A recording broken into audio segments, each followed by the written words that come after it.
নবীদের উদ্দেশ্য কি, মাকসাদ কি? তো ওইটা কোরআনুল কারীমের মধ্যে আছে। প্রত্যেক নবী ওনাদের জাতিকে বলতেন, ইন উরিদু ইল্লাল ইসলাহা মাস্তাতাত, হে আমার জাতি, আমার দিবানিশি তোমাদেরকে আল্লাহর দিকে ডাকে। এই যে দিন রাত বলতেছি তোমাদেরকে আল্লাহর দিকে ফেরো, জাহান্নাম থেকে বাঁচো, কালেমা উচ্চারণ করো, আল্লাহর ইবাদত করো। দুইটা কথা সব নবী বলতেন, ইয়া কওমি ইবুদুল্লাহ মা লাকুম মিন ইলাহিন গায়রু, হে আমার জাতি আল্লাহর ইবাদত করো, তিনি ছাড়া তোমাদের আর কোনো ইলাহ নেই। তাহলে এই দুই কথা প্রত্যেক নবী বলতেন।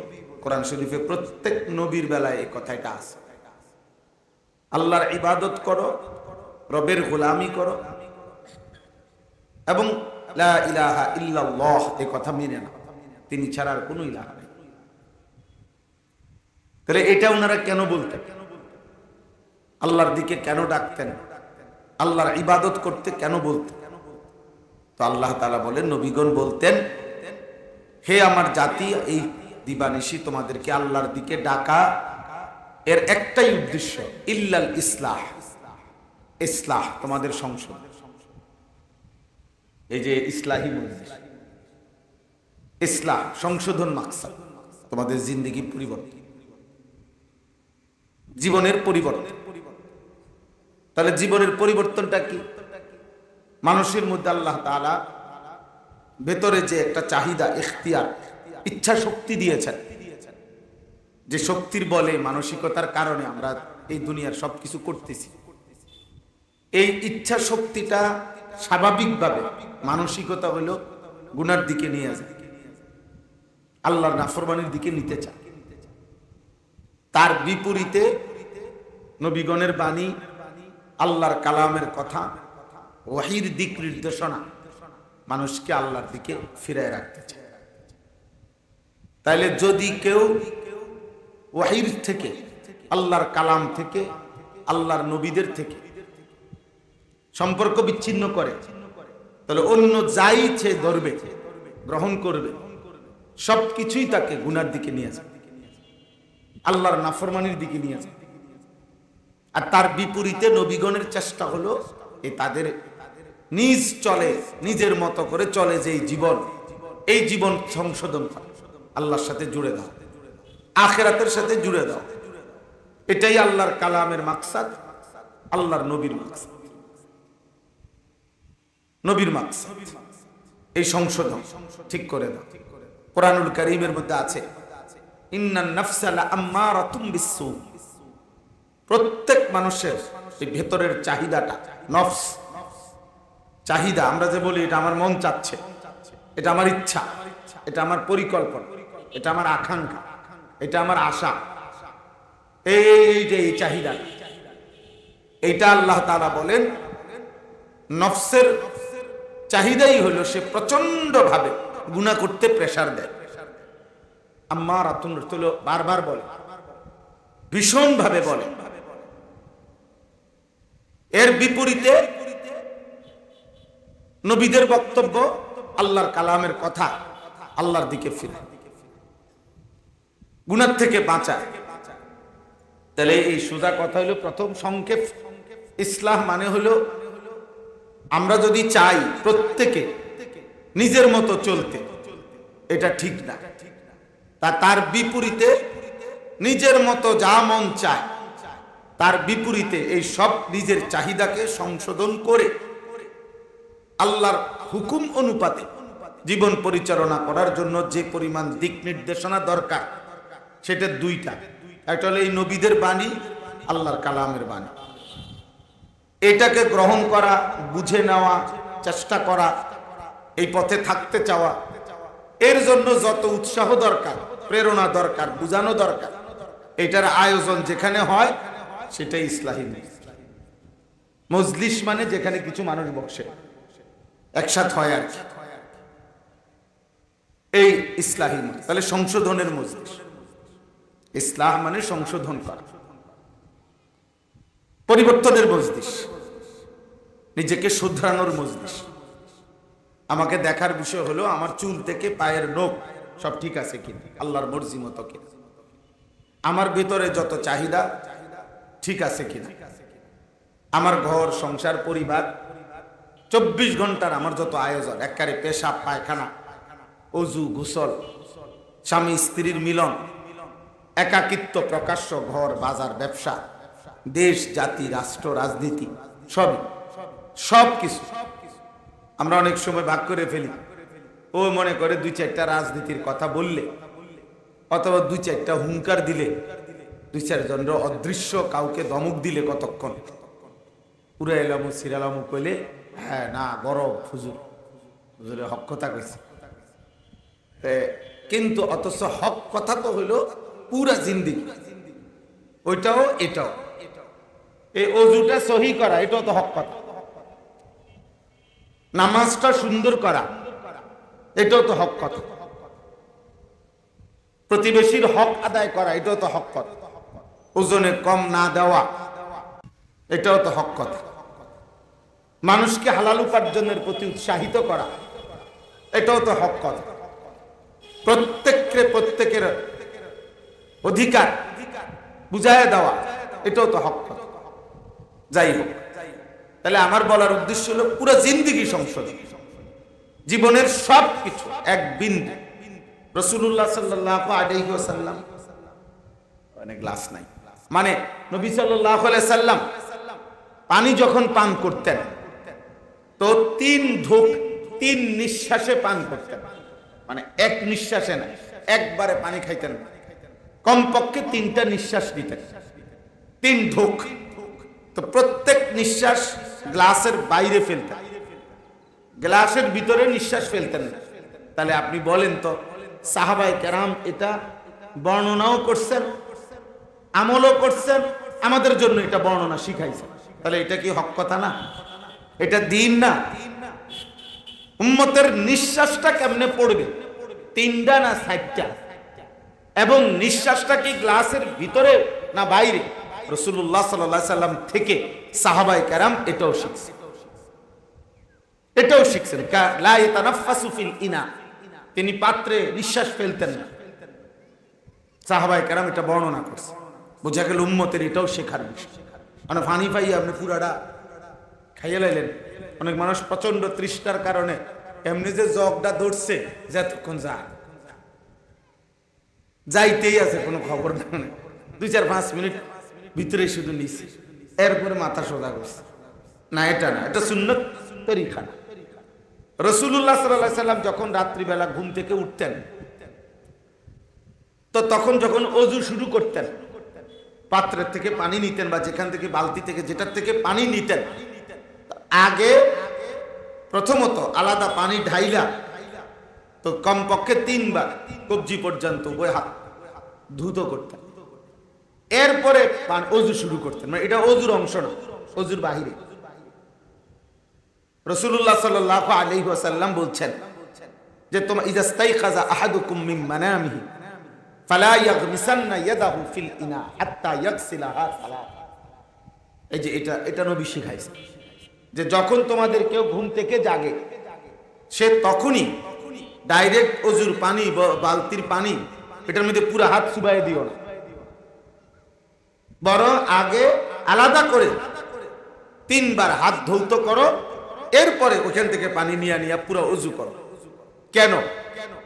রাসূলুল্লাহ সাল্লাল্লাহু আলাইহি সাল্লাম বলেন, কেননা তুমি জানো না রাত্রিবেলা তোমার হাত সারা দেহের কোথায় কোথায় ছিল, পেশাব পায়খানার রাস্তায় লাগতে পারে, নাপাকের স্পর্শ থাকতে পারে, ফলে পুরা পানিটাই কি হয়ে যাবে, নাপাক হয়ে যাবে, তো ওযু করবা কেন? দেখেন, তাহলে এই যে ছোট্ট বিষয়টা রাসূলুল্লাহ সাল্লাল্লাহু আলাইহি সাল্লাম সেটাও উম্মতকে শিখাইছে। এই আমরা আপনার জীবন চলার পথে ইসলাম মানে আম শব্দ, অর্থাৎ আপনি শুধু এই ছোট্ট এটা না বলে এই সমস্ত। আমি একবার হজ্জের সময় একজন আমারে বলছিল, হুজুর এই সমস্ত ছোটখাটো বিষয় বাদ দিয়া বড় বিষয়ের দিকে নজর দেন। তখন আমি বলছি, ভাই যে আপনি, আমার শায়েখ বসা ছিল সামনে, আল্লামা মুফতি মুশতাকুন নবী কাসিমি, আমার হজরত আসছেন কিছুদিন আগে এখানে। হজরত দেওয়াই এই নাম, আমাদের প্রিয় ভাই বেলাল ও আসলে আমাকে অনেক মহব্বত করে, আর আবদারে আমি সারা রাত সফর করে সকাল 7:30 বাজে এখানে আসছি। তো হজরত সামনে ছিল, পরে আমিও ওনারে বললাম, উনি বড় নেতা মানুষ, তো পরে আমি বললাম আপনি আমার এই কাগজ দিলাম, আপনি এখানে লিখে দেন ছোট বিষয় কোনটা ইসলামের, বড় বিষয় কোনটা। দ্বিতীয় প্রশ্ন হলো এইটা ছোট এটা বড়, এই ফয়সালা দিল কে, মানে এই সিদ্ধান্তটা করলো কে আপনার মতে, যেটা কে, এটা কি কার সিদ্ধান্ত যে এটা ছোট, এটা ছোট আর এটা বড়। এইবার কই না আপনার রাগ হয় কেন হুজুরে, আবার বলছে আপনি চেনেন না কেন, কি দেবে বললা আজকে আপনি শেষ। আজীব কথা, ছোট বড় কি আবার, দিন তো দিন, দিন তো দিন, সমস্ত কিছু। আমার শায়েখ বলেন ওই 2 টাকার হাওয়া, গাড়ির চাকাটা, এটাও তো গাড়ির অংশ, সবই তো আছে। 80 লাখ টাকার গাড়ি আছে ঠিক আছে, কিন্তু 2 টাকার হাওয়া নাই, হাওয়াওয়ালা লোকও নাই, আর গাড়ির মধ্যেও হাওয়া নাই। এখন কি করে আপনি বইয়ে থাকেন 80 লাখ টাকা মাথাতে না, 2 টাকার হাওয়াটাও তো এই মুহূর্তে জরুরি, এটা আপনি বাদ দিবেন কেন? এটা ছোট বিষয়। আরে রাখবে না, 80 লাখ টাকা দিয়া গাড়ি কিনছি, এর 2 টিয়ার হাওয়ার লেগে বসে রয়েছে, বেটা চলবে না গাড়ি, চলবে গাড়ি কিভাবে চলবে সেটা, এটা জরুরি না বলে? জরুরি। আমাদের এটা বোঝা উচিত, আমাদের এটা বোঝা উচিত। আমাদের পুরা সব আয়োজন আখিরাতের আয়োজন, আখিরাতের আয়োজন। মানুষের কল্যাণ এই পরিমাণ করতে হবে যে পরিমাণ কল্যাণ আমার ব্যক্তি আখিরাত ক্ষতিগ্রস্ত না। আপনি কথা বুঝছেন না? আমার ব্যক্তিগত আখিরাত, আরে বেলে আমার কিয়ের নামাজ, কিয়ের রোজা, ওযু গোসলেরও খবর নাই, নামাজ জামাত কিছুরই খবর নাই, মানুষের কল্যাণে আমার জীবন শেষ না। মানুষের কল্যাণ আমার শায়েখ আল্লামা মুফতি মুশতাকুন নবী কাসিম বহুদিন হুজুর আমারে বলছে যে মাওলানা চলার পথে মাহফিলে 10 মিনিট দেরি হবে, এই কারণে কোনোদিনও জামাত ছাড়বে না, জামাত ছাড়বে না, কিচ্ছুই তো না, 10 মিনিট পরে হুনবো হের আওয়াজ, কিছুই হবে না এতে তাগো। কিন্তু আপনার জামাত ছুটে গেলে আপনার লক্ষ লক্ষ কোটি কোটি ক্ষতি হয়ে যায়, ক্ষতি হয়ে যায়। আপনি আখিরাতে দেখবেন, আফসোস করবেন, আহা মাহফিল তো এমনি হইতো, জামাতটা কেন ছুটে গেল, এই নেকিটা আমি এখন কই পাবো? তাইলে আমার প্রথম কথা হলো এটা, কোরআনুল কারীমের মধ্যে আছে, আল্লাহ তাআলা বলছেন লা খায়রা ফি কাসীরিন মিন নাজওয়াহুম ইল্লা মান আমারা বিসসাদাকাতি আও মা'রুফিন আও ইসলাহিম বাইনান নাস। তোমাদের ব্যক্তিগত আপোষে, তোমাদের অগণিত কথাবার্তার মধ্যে কোনো ফায়দা নাই, 3টি কথার মধ্যেই কেবল কল্যাণ। ইল্লা মান আমারা বিসসাদাকাতি, এক, যে কাউকে আল্লাহর পথে দান সদকা করতে বলে।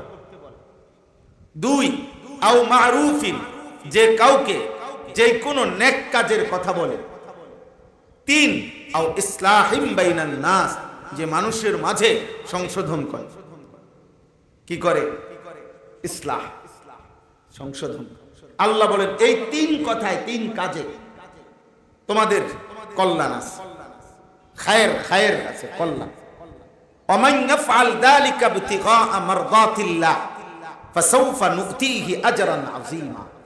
আল্লাহ বলেন এই 3টি কাজ, কাউকে দান সদকা করতে বলা, যে আমরা ওয়াজে মাহফিলে বিভিন্ন সময় আমরা বলি যে ভাই দেন, আল্লাহর রাস্তায় দেন, যার যার সাধ্য মতো দেন, ভাই আরো দেন, বরকত হবে, এই যে বলি না আমরা, এর দ্বারা যারা দেয় তারার সওয়াবও হবে, আর এই যে যিনি বলতেছেন তা উনারও ভীষণ সওয়াব, ভীষণ। আমার শায়েখ আল্লামা মুফতি মুশতাকুন নবী সাহেব, উনি অনেক সময় বলে আবেগে, আচ্ছা আমি আসতেছি আপনাদের কাছে, হাইটে হাইটে দেখছেন না অনেক সময় কাছে যায়, যে দেন আমার হাতে দেন, মানে উনার কথা হলো আল্লাহ তো বলছে দিলে যে বেটা, বেটারও সওয়াব, যে বলে উনারও ভীষণ সওয়াব। আমার লজ্জা কর কি, ইল্লা মান আমারা বিসসাদাকাতি, যে মানুষকে আদেশ করে কিসের? সাদাকাত। তাহলে আমাদের এই বলারদের দ্বারা এটার মধ্যে লজ্জার কিছু নেই, শরমের কিছু নেই। তো আল্লাহ তাআলা বলেন এই তিনটি কাজ যে করবে আল্লাহর সন্তুষ্টির জন্য, ইবতিগা মারদাতিল্লাহ, ফাসাউফা নুতিহি আজরান আযীমা, আমি আল্লাহ অবশ্যই তাদেরকে মহান, আজিম, অনেক বেশি পরিমাণ নেকি দান করে। তাহলে ইসলাহের ফিকির, নবীদের ফিকির, প্রত্যেক নবীর ফিকির ছিল ইসলাহ, উম্মতের সংশোধন। কোরআনুল কারীমের মধ্যে আছে আল্লাহ তাআলা বলেছেন ফাত্তাকুল্লাহ ওয়া আসলিহু যাতা বাইনিকুম, হে ঈমানদারগণ আল্লাহকে ভয় করো, পরস্পরের মাঝে ইসলাহ করো। আল্লাহ তাআলা কোরআনে বলেন ইন্নামাল মুমিনুনা ইখওয়া ফাআসলিহু বাইনা আখাওয়াইকুম, সমস্ত মুমিন পরস্পর ভাই ভাই, অতএব এক মুমিন আরেক মুমিনের ইসলাহ করে দাও।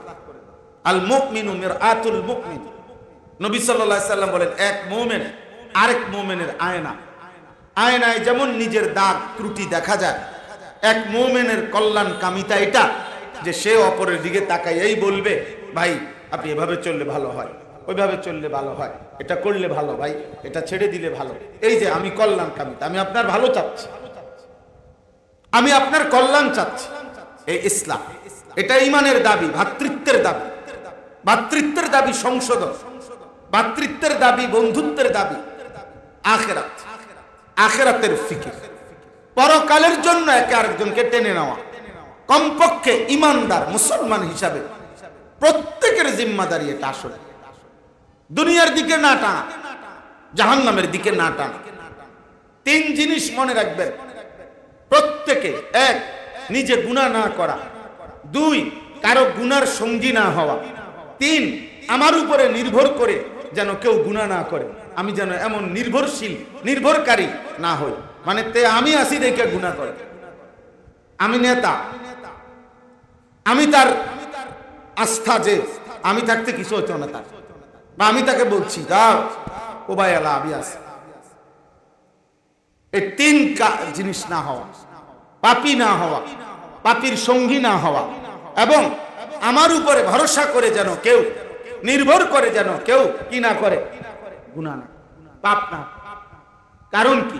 কোরআনুল কারীমের মধ্যে সূরা সাফফাতের মধ্যে কথা স্পষ্ট আছে, কিয়ামতের দিন আল্লাহ তাআলা ফেরেশতাদেরকে বলবেন, হে আমার ফেরেশতারা, এই বান্দাদের মধ্য থেকে প্রত্যেক পাপীকে তার আরো দুইজন সঙ্গী সহ একত্র করো। উহশুরুল লাযীনা যালামু ওয়া আযওয়াজাহুম ওয়া মা কানু ইয়াবুদুনা মিন দুনিল্লাহ। আল্লাহ তাআলা বলেন, এক নাম্বার পাপীকে একসাথে করো। দুই, ওয়া আযওয়াজাহুম, এই পাপ কাজে তার সঙ্গী যে ছিল বা সে যার সঙ্গী ছিল, এই সঙ্গীকে, তার সঙ্গী, তার বন্ধু, তার সঙ্গ যা দিছে তাকে একসাথে করে। বুঝেন নাই? বিড়ি একজনের, ম্যাচ লাইট আরেকজনের, মোবাইল একজনের, এমবি আরেকজনের। বুঝছেন না কথা? মোটরসাইকেল একজনের, তেল ঢুকাই দিছে আরেকজনের। দুজনের বাটফারি করে, দুজনই অসভ্যতা করে। বুঝছেন কথা? এই মানে এরকম সঙ্গী, পাপ কাজের কি সঙ্গী। আর তিন নাম্বার হলো ওমা কানু ইয়াবুদুনা মিন দুনিল্লাহ। আল্লাহ তাআলা বলেন, আল্লাহকে বাদ দিয়ে সে যার উপরে ভরসা করছে, ডাকছে, প্রত্যেক পাপী, আমি কিংবা আপনি, প্রতিটা পাপের মুহূর্তে কারো না কারো উপরে আমাদের একটা নির্ভরতা আছে, আল্লাহকে বাদ দিয়ে। এই জন্য সে পাপ করছে। আমার লোক আছে, আমার নেতা আছে, আমার কর্মী আছে, আমার বংশ বড়, আমার সমাজ বড়, আমার অনেক টাকা আছে, আমার অনেক শক্তি আছে, আমার গায়ে ক্ষমতা আছে, আমি অমুক লোক আছে বললে উড়াই লাগবে, ইত্যাদি ইত্যাদি। পাপের মুহূর্তে তার কোনো না কোনো কিছুর উপরে আস্থা আছে, ওর উপরে ভরসা করে সে আল্লাহকে ছেড়ে দিচ্ছে। আল্লাহ বলবেন, ওই নাফরমানকে একত্র কর। এই তিনজন, পাপী, পাপীর সঙ্গী এবং পাপ কাজ করতে গিয়ে সে যার উপরে ভরসা করত, নির্ভর করত, তারকে আল্লাহ বলেন তিনটাকে একসাথ করে ফাহদুহুম ইলা সিরাতিল জাহিম, তিন নাফরমানকে জাহান্নামের রাস্তা দেখায়। যা বেঈমান, তেন উঠে যায়।